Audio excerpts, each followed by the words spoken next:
ইন্দোনেশিয়াতে ঘুরতে গিয়ে আমরা বেশিরভাগ দিনই কাটিয়ে দিয়েছিলাম এই গিলি টি আইল্যান্ডে।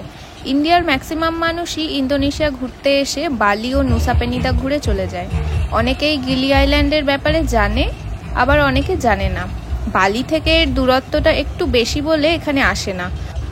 বালি থেকে নুসা পেনিদা ও নুসা লেম্বঙ্গান কাছে হওয়ায় সেখানেই ঘুরে যায়।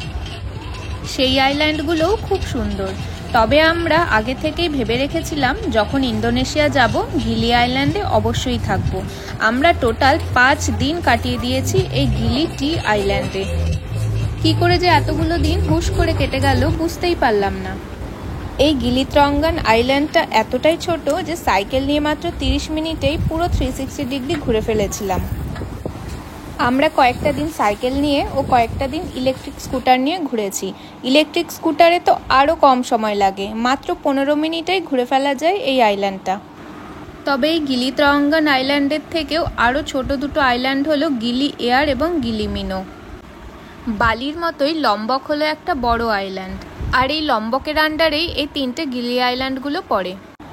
এই গিলিটি আইল্যান্ড থেকে দূরে গিলি মিনো এবং গিলিয়ারও দেখা যায়, সাথে লম্বকের মেনল্যান্ডটাও দেখা যায়। এই আইল্যান্ডটার একটা উল্লেখযোগ্য বৈশিষ্ট্য হলো এখানে কোনো মোটরাইজড ভেহিকেল নেই। সাইকেল, ইলেকট্রিক স্কুটার ও ঘোড়ায় টানা টাঙা গাড়ি এই 3টেই চলে এখানে। বিচের ধার দিয়ে যেই রেস্টুরেন্টগুলো রয়েছে ম্যাক্সিমাম রেস্টুরেন্টেই বিকেলবেলা থেকে শুরু হয়ে যায় লাইভ মিউজিক। আবার কোথাও বিচের ধারে বড় স্ক্রিন লাগিয়ে প্রজেক্টরে চালানো হয় মুভি। কোথাও আবার চলে পুল পার্টি।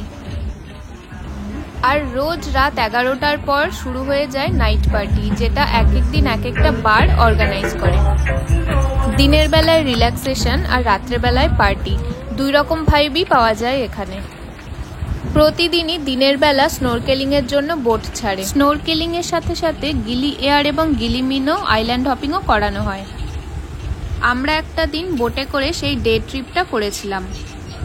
বালিতে আমরা 2.5 দিন এবং নুসা পেনিদায় 1 রাত স্টে করেছিলাম। বালি এবং নুসা পেনিদাতে প্রচুর ইন্ডিয়ান দেখতে পাওয়া যায়, কিন্তু এই আইল্যান্ডে গুনে গুনে মাত্র কয়েকজন ইন্ডিয়ান দেখেছি, বাকি সবাই ফরেনার।